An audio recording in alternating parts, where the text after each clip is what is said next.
Sa mga kaibigan ko, ako rin ang sisisihin. Nag-abulagan ako na ikaw at ako ay wala na.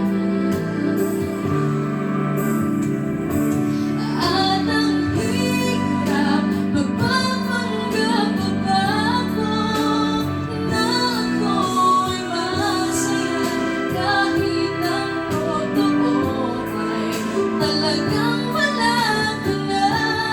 At kung bukas pagmulat ng aking mata may mahal ka ng iba, wala na akong magagawa.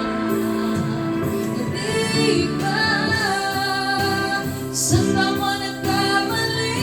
Di ko maintindihan kung sino